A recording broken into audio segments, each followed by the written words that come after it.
So today we want to talk about the 4D matrix and how some people can get stuck in this matrix when they're trying to learn about ascension and get into the 5D space. I think it's important that people travel through 4D. It is. And there's a lot of really great stuff there for us to learn. And I feel like a lot of the practices that you and I both teach, I would even consider them in that space.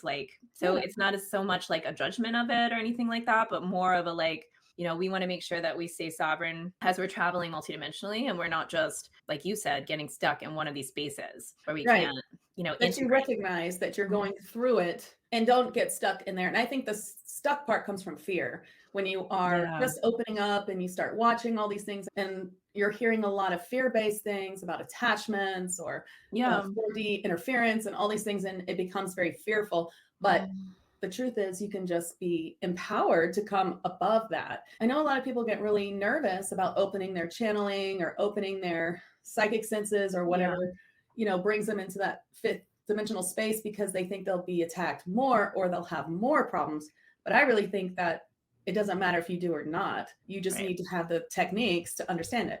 Right. I feel like it's always about empowerment, right? And staying in, your I am presence and faith versus fear. It always kind of comes back there.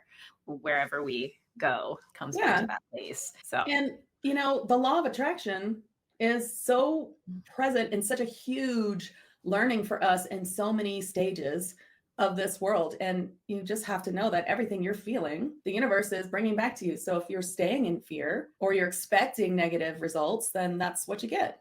Over and over.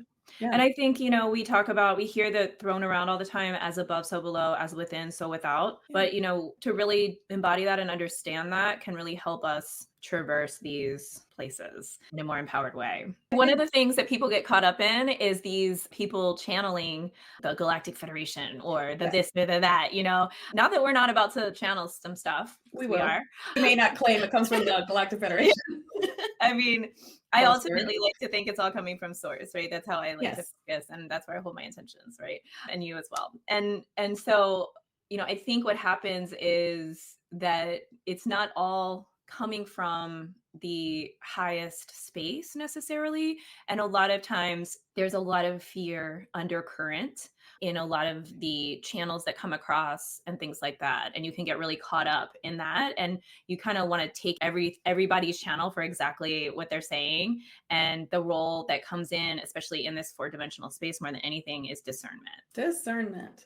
Doesn't matter who's channeling. It's your favorite person. 99% of everything they say resonates for you. You still need to check in.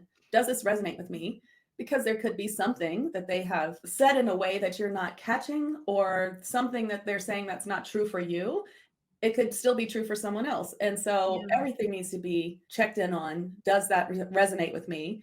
And if someone is continually saying things that don't resonate or is bringing up too much fear, then maybe that's not the channel to watch. Yeah, I feel like, that's always a litmus test is, how does this leave me feeling? Like, am I afraid after having this experience? And, not to say that false light can't come in all sunshine and roses and perpetrate like their love and light, because of course that can happen. But I mean, the real obvious beat you over the head is like, is this scary? Is it negative? Is it attacking? Do I feel like crap now? Yeah, right. Do I have a headache? Does my stomach hurt? Yeah. Because those are the things that I think are little like red flags. Yeah. I mean, the way that I see 4D is it's all about separation. It's all about duality. Good versus evil, and how important it is to be in that space, like we talked about before, and learn those things and experience those things, and then be able to pull from those things as healers when we are working with someone who might be in that space, because those things can be very real. And we do need to have the skill set to help them release those things that are happening, in that space. So you can't just ignore it, Right. The answer is never ignoring stuff or spiritual bypassing or whatever. It's always to, understand it and embody it and move through it, I feel like. Yes. And of course, there's a lot in the 3D matrix that is really scary, rabbit hole. There's all kinds of chemicals and poison. There's Hollywood. There's, lots and lots of scary, horrible things, overlords, blah, blah, blah. You remember our 2019 rabbit holes that we did together? Yes, we did all these rabbit holes together. We hit that 4D hard.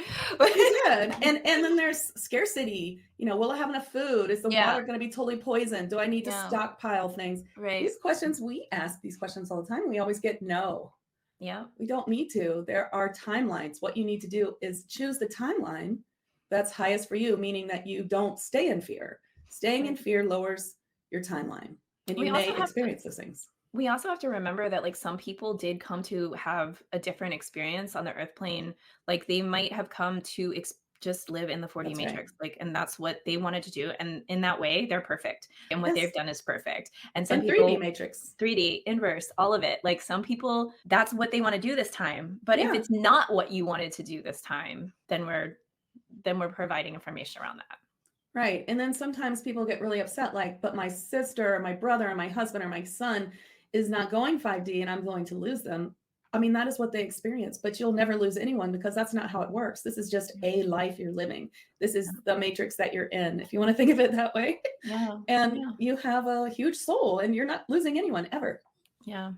It's all eternal. I mean, it all rolls back to love. I mean, it's easy for us to say that, when we're not Harder to implement. grieving or yeah, but yeah, we don't really lose them. That's the other thing. I think when you get out of that 4D stuck space, you don't have as much of that attachment to like they're not making the same choice as me and yikes. Like, Right. you know what I mean? Like it's like you can actually have more whole, more beautiful, more loving relationships with people regardless of what kind of timelines they're attempting to experience for them because you don't have that like you need to do what I'm doing energy anymore.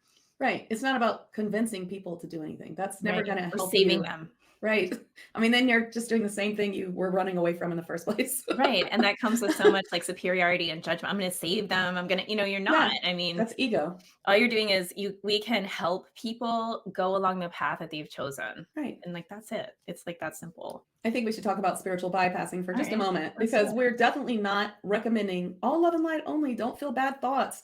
Those things come up for a reason. That's shadow work. You need to work on your shadow work. You need to go deep and figure out what you need to release in a way that doesn't keep you miserable all the time. Shadow work should not be like, oh, it's been the worst 6 weeks of my life. Like you have to be able to come in and come out. Yep, totally, totally true. Because I think that's the other thing is people get stuck in this. I'm doing the shadow work and I'm going to the next plateau and like, oh, the moon's in the blah blah blah and the eclipse of this and the doo doo doo da da da blah blah blah and now we're gonna all expand because it says so and now we're gonna do the next one and then we're gonna do the next one. It's like I don't know if you've ever seen those like Dave Chappelle where he's got like fake cocaine like Yes. all over his face and he's like, when's the next upgrade? When are the next light codes coming in? Like and it's like, you don't want to get caught and trapped in that cycle. You also want to live now and like Yes. experience life and not Presence. become obsessed with this roller coaster of, the carrot being dangled. And one day we're all going to be, I'm going to be enlightened and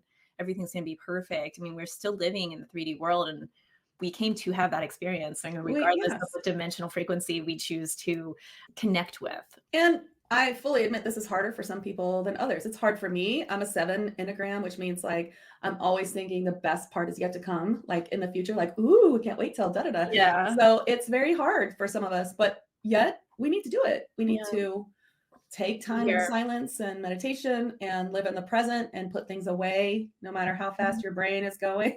I mean, it's a challenge for me. Yeah, just live sometimes. Yeah. That's the best thing we can do is just live our day to day and experience it. So. Yeah. So spiritual bypassing is just when people are saying, just push away all your feelings and only feel good. That's really terrible advice because you do have to clear out your problems. Yeah. And also like there's a lot of victim blaming in spiritual bypassing, like, well, everything's, everything's your fault, because I think there's this concept in the spiritual world, which I think has a lot of embodiment. There's a lot of empowerment in it that we are creating our reality. Yeah. But at the same time, I think people who are having really horrific realities can feel very much like victim blamed within that if they're just seeing it in a black and white way. So it's something that has nuance to it. It's not something that's meant to make people feel like everything's their fault.